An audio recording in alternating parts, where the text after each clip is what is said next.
Assalamualaikum warahmatullahi wabarakatuh. Perkenalkan, saya Halimatus Sadia dari PPKNB angkatan 2022. Di sini saya akan membuat video esai reflektif PKN untuk memenuhi tugas-tugas landasan dan kerangka filosofis PKN. Untuk mempersingkat waktu, kita masuk ke topik yang pertama, yaitu ide-ide mendasar mengapa PPKN menjadi ada atau tetap eksis. Karena PPKN hadir sebagai rangka untuk mencerdaskan kehidupan bangsa agar menjadi manusia yang beriman dan bertakwa kepada Tuhan Yang Maha Esa, berakhlak mulia, sehat, cakap, berilmu, kreatif, mandiri, dan menjadi warga negara yang berdemokratis dan bertanggung jawab.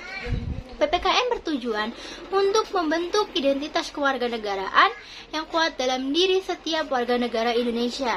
Melalui mata pelajaran ini, siswa diajarkan tentang nilai-nilai Pancasila, sejarah perjuangan bangsa, dan simbol-simbol nasional yang menjadi ciri khas bangsa Indonesia. Selain itu, PPKN juga sebagai sarana untuk mengembangkan potensi, membentuk watak, dan peradaban yang bermartabat. PPKN juga memiliki peran penting sebagai upaya untuk membangkitkan kembali semangat kebangsaan generasi muda, khususnya mahasiswa dalam menghadapi pengaruh globalisasi dan mengukuhkan semangat bela negara.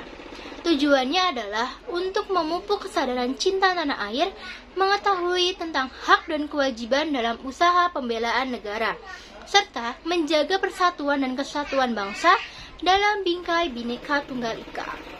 Selanjutnya kita masuk ke topik yang kedua, yaitu masalah yang dicoba untuk diselesaikan oleh PPKN.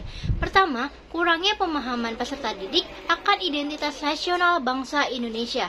Dengan hadirnya PPKN ini, membantu siswa untuk lebih memahami identitas mereka sebagai warga negara Indonesia. Melalui pembelajaran tentang nilai-nilai Pancasila, sejarah, dan budaya Indonesia, PPKN berperan dalam membangun kesadaran nasional, memperkuat rasa cinta tanah air, dan membangun identitas sebagai warga negara Indonesia. Yang kedua, rendahnya moral dan etika di kalangan siswa. PPKN berupaya untuk membangun nilai moral dan etika dalam diri siswa.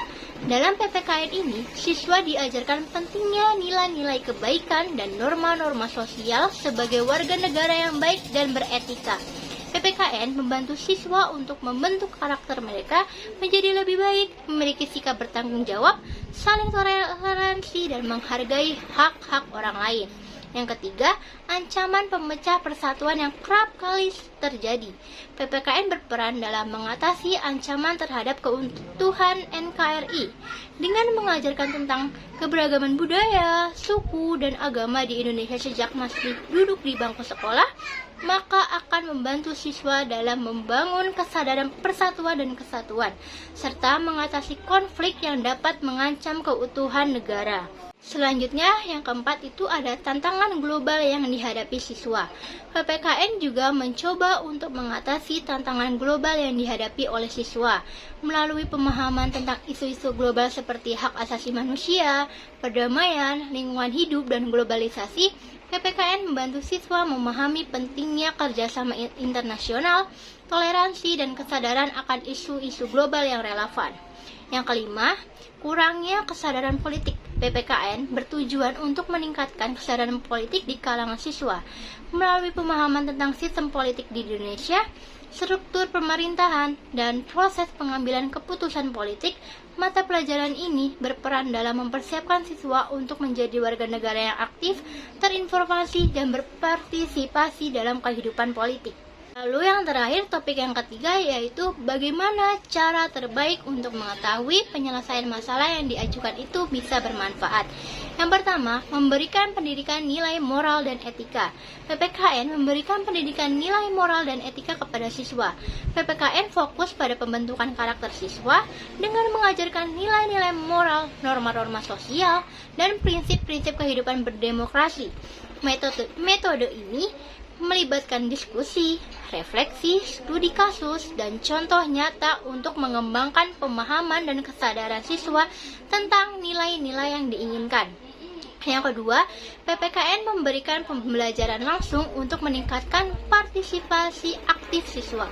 Untuk meningkatkan kesadaran siswa akan partisipasi politik siswa, PPKN memberikan kesempatan kepada siswa untuk berdiskusi, berdebat, melakukan simulasi, atau berperan dalam kegiatan partisipasif yang kemungkinan mereka untuk mengalami langsung proses politik, pengambilan keputusan, atau masalah-masalah sosial yang relevan. Dengan demikian, siswa dapat mengembangkan pemahaman, keterampilan, dan sikap politik yang lebih baik. Yang ketiga, pendekatan berbasis masalah. PPKN dapat menerapkan pendekatan berbasis masalah dalam mengatasi masalah-masalah konkret yang terkait dengan PPKN. Dalam pendekatan ini, siswa diberi tugas atau proyek yang mendorong mereka untuk menganalisis, mencari solusi, dan mengatasi masalah dalam konteks kehidupan nyata. Misalnya, siswa dapat diminta untuk mempelajari masalah lingkungan hidup dan mencari solusi berkelanjutan, atau mempelajari isu-isu hak asasi manusia dan membuat kampanye kesadaran. Pendekatan berbasis masalah ini dapat meningkatkan keterlibatan siswa dan memperkuat pemahaman konsep PPKN secara praktis. Sekian pendapat saya yang berkaitan dengan PPKN. Kurang lebihnya mohon maaf. Assalamualaikum warahmatullahi wabarakatuh. Terima kasih.